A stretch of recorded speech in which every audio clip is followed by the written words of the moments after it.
नमस्कार दर्शकों। तो हम यहाँ पे संत रामपाल जी महाराज जी का जो एक दरबार साहिब होता है सतलोक आश्रम शामली में, वहाँ मौजूद हैं।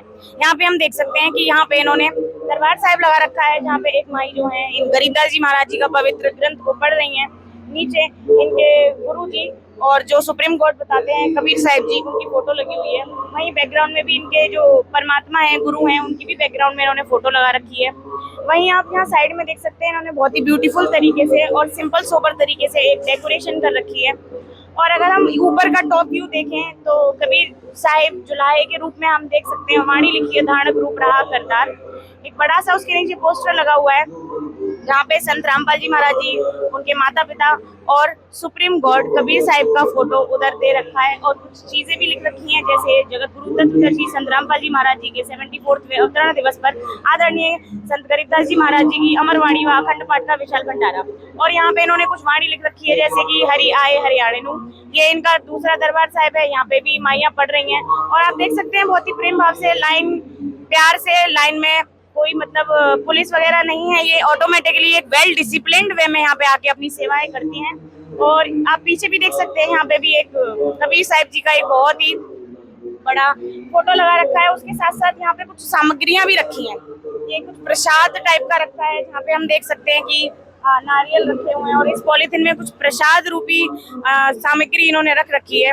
और वहीं यहाँ पे आप देखिए कि हर एज के जो मेंबर हैं वो प्यार से, प्रेम भाव से सेवा कर रहे हैं। एक नई चीज और यहाँ मैं देख सकती हूँ कि यहाँ पे एक अखंड ज्योत जली हुई है संत रामपाल जी महाराज जी के। उसमें ये ज्योति यज्ञ बताया जाता है। ये एक अखंड ज्योत है, जब तक पाठ चलता है तब तक ये अपने यज्ञ को, मतलब यज्ञ में थ्रू आउट ये जलती रहती है नॉन स्टॉप। और ये यहाँ पे कुछ कलश और कुछ इन्होंने मतलब अपने हिसाब से कुछ कुछ चीजें रख रखी हैं, हमें पूरी नहीं पता, लेकिन कुछ पूजा पाठ के वे में ही इन्होंने कुछ कुछ सामग्रियां रख रखी हैं। और अगर हम दूसरी तरफ देखें इस साइड पे, तो यहाँ पे ये बोलते हैं कि ये दंडवत स्थल है। दंडवत स्थल वो स्थल होता है जहाँ पर लेटकर अपने गुरु, अपने परमात्मा स्वरूप को ये जो है एज ए रेस्पेक्ट दंडवत प्रणाम करते हैं लेटकर। ये बताते हैं कि गीता में ये लाइंस दे रखी हैं कि अगर हम किसी को लेट के अपने परमात्मा को दंडवत प्रणाम करते हैं तो जो हमारे अंदर का ईगो है वो एकदम खत्म हो जाता है। यहाँ पे काफी सारी फोटो हैं संत गरीबदास जी महाराज जी का। वहीं दूसरी तरफ हम देख सकते हैं कि इनके पूर्ण ब्रह्म कबीर साहिब जी का फोटो है, इनके गुरु संत रामपाल जी महाराज जी का फोटो है, स्वामी रामदेवानंद जी का फोटो है। और वहाँ पे संत रामपाल जी महाराज जी का अपने गुरु जी से आशीर्वाद लेते में फोटो है। ऊपर भी आप देख सकते हैं एकदम टॉप पे पूर्ण ब्रह्म लिखा हुआ है संत रामपाल जी महाराज जी का। बहुत ही खूबसूरत, बहुत ही प्यारा एक फोटो लगा हुआ है। तो यहाँ पे संत रामपाल जी महाराज जी की कुछ शिष्य हमारे साथ जुड़ चुकी हैं। आइए हम इनसे पूछताछ करते हैं और जानते हैं संत रामपाल जी महाराज जी की ट्रू जर्नी के बारे में। नमस्कार मैम। सच्चाई। क्या नाम है आपका? खुशी। कब से आपने नाम दीक्षा ले रखी है? जी छोटे थे बहुत, मतलब 2008-9 में ऐसे ली थी हमने। अच्छा, तो संत रामपाल जी महाराज जी के बारे में काफी सारी चीजें गूगल पे डली हुई है, नेट पे डली हुई है। तो हम आपसे जानना चाहते हैं और हमारे दर्शक भी आपसे जानना चाहते हैं कि what is the true journey of संत रामपाल जी महाराज जी, जो आपने अपनी आंखों से देखी हो, वो आप हमारे दर्शकों को थोड़ा बयान कीजिए। जी हमारे गुरुजी ने बहुत संघर्ष किया है। गुरुजी की गवर्नमेंट जॉब थी, गुरुजी इंजीनियर थे और गुरुजी ने सैटरडे संडे गुरुजी घर घर जाके सत्संग करते थे। गुरुजी मतलब अपनी जॉब, गुरुजी ने फिर बाद में जाके अपनी जॉब को रिजाइन दिया, क्योंकि गुरुजी ने इसी राह में बाद में आगे बढ़ने के लिए डिसाइड किया कि आगे जाएंगे और संगत के और लोगों को अपने ज्ञान को बढ़ाएंगे। तो गुरुजी ने मतलब घर घर जाके सत्संग करना, पाठ करना। और हम देखते हैं, मैं जब छोटी थी ना, गुरुजी मतलब हमें दर्शन देते थे, गुरुजी हमारे साथ बैठ के बातें करते थे, गुरुजी बताते थे, ज्ञान समझाते थे, गुरुजी हमारी सुनते थे। मैंने अपने आंखों के सामने ना ऐसी ऐसी बीमारियां ठीक होते देखी हैं जो कि आज के टाइम में जिनका कुछ भी इलाज नहीं हो सकता। कैंसर का कोई इलाज नहीं है, वो मैंने ठीक होते देखा है। इंसान पैरालाइज्ड हो जाता है, उसके बाद उसका कोई वो नहीं होता। मैंने वो भी देखा है कि परमात्मा की सिर्फ एक आशीर्वाद से मैं दूसरों के बारे में बताने से पहले ना अपने खुद के घर के बारे में बताना चाहूंगी कि मेरे जो चाचा जी थे ना, उनको कैंसर था, ब्रेन ट्यूमर था माइंड में। और उन्होंने ना हमने बहुत उन्हें बोला कि प्लीज आइए, एक बार आ जाए, एक बार नाम ले लें। तो वो ऐसे ही आ गए थे आश्रम में। बहुत पहले पुरानी बात है, वो ऐसे ही आ गए थे आश्रम में। और गुरुजी उस टाइम बहुत अच्छे से दर्शन वगैरह देते थे और अपना आशीर्वाद वगैरह देते थे। तो वो दर्शनों की लाइन में लग गए थे, नाम ले लिया था उन्होंने, दर्शनों की लाइन में लग गए थे और फिर वो उन्होंने दर्शन किए तो गुरुजी ने उन्हें आशीर्वाद दिया। जिस दिन गुरुजी ने उन्हें आशीर्वाद दिया था ना, उसी दिन उनका ब्रेन ट्यूमर और कैंसर खत्म हो गया था। डॉक्टर हैरान थे जब उनकी रिपोर्ट देखी गई थी, डॉक्टर हैरान थे उनकी चीजें देख के कि ये ऐसे कैसे हो गया। कोई भी मतलब यकीन करने को तैयार नहीं था कि ये एक दिन में कि कोई चीज ऐसे ठीक हो सकती है या नहीं हो सकती। तो पूर्ण परमात्मा ही है जो ये चीज ठीक कर सकते हैं, पूर्ण पर भगवान ही है जो ऐसे ठीक कर सकते हैं। अभी अभी आपने बोला कि संत रामपाल जी महाराज जी जॉब करते थे और वो सैटरडे संडे में सत्संग घर घर जाके किया करते थे। तो हमने सुना है कि उनके काफी सारे आश्रम भी थे, तो फिर वो जॉब के साथ आश्रम कैसे मैनेज करते थे, क्या किया उन्होंने, मतलब कैसे मैनेज किया उन्होंने? उस सैटरडे संडे में जाके पाठ करना, घर घर जाके सत्संग करना और अपने जॉब में से टाइम निकालना। मतलब एक होता है कि ना आज के टाइम में गवर्नमेंट जॉब बहुत बड़ी चीज है, छोड़ना भी बहुत बड़ी चीज है। मतलब आज के टाइम में हम युवा बहुत ज्यादा प्रैक्टिस करते हैं, कोचिंग लेते हैं, पढ़ते हैं कि भाई गवर्नमेंट जॉब लग जाए।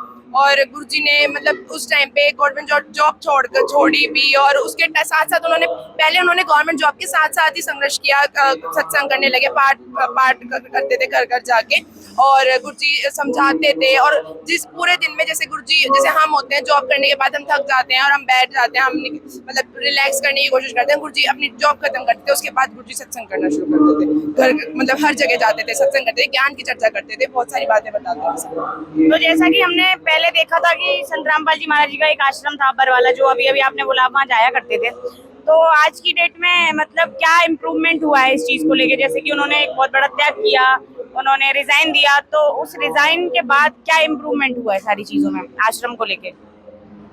बहुत ज्यादा इम्प्रूवमेंट है। गुरुजी ने सारा ध्यान अपना आश्रम में दिया, भक्तों पे दिया।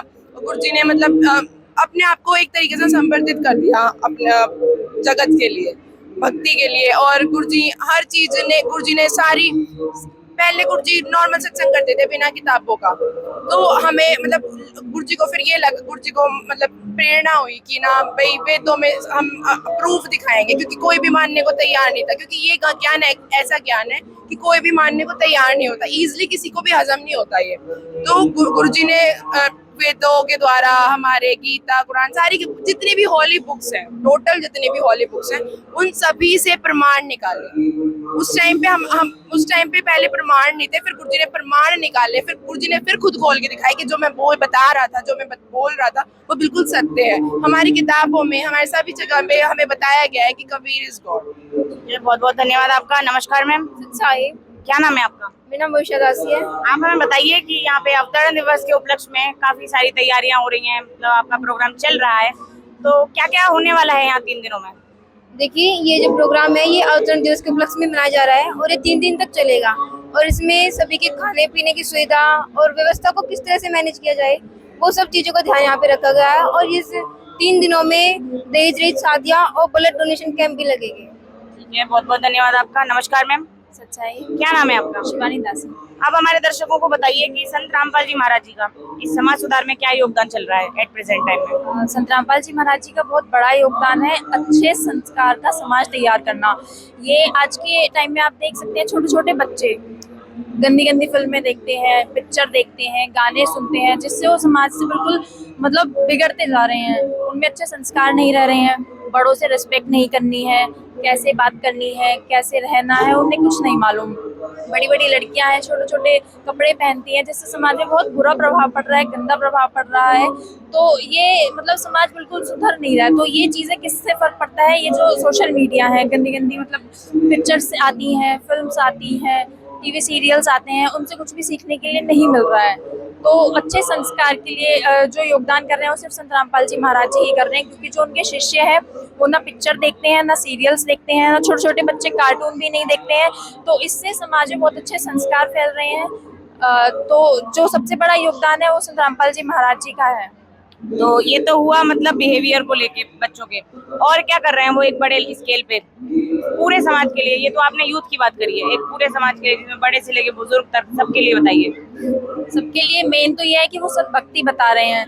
मनुष्य जन्म किस लिए मिलता है? सद्भक्ति के लिए मिलता है। और संत रामपाल जी महाराज जी एक ऐसे गुरु हैं, पूर्ण गुरु हैं, जो सद्भक्ति बता रहे हैं वेदों और शास्त्रों के अनुसार। तो मनुष्य जीवन है, मनुष्य जीवन में मोक्ष मिल जाए तो वो बहुत बड़ी बात होती है, क्योंकि मनुष्य जीवन से मोक्ष के लिए मिलता है। तो सद्भक्ति संत रामपाल जी महाराज जी बता रहे हैं, जिससे सभी मनुष्य का मोक्ष हो सके। बहुत बहुत धन्यवाद आपका।